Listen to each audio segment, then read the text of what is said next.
So you're talking about a coexistence between traditional finance and what we have right now, what you represent. I just had a conversation with Vlad Tenev of Robinhood. He talks about how cryptocurrencies will be the backbone of the financial system.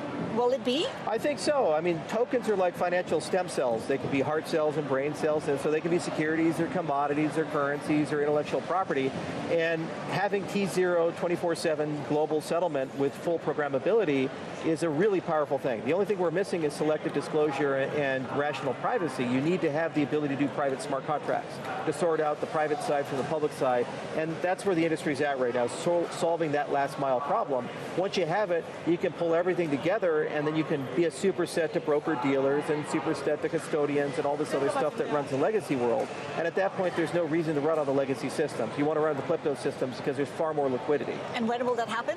Within the next 3 to 5 years. And the big challenge was regulation, but the regulation's getting done.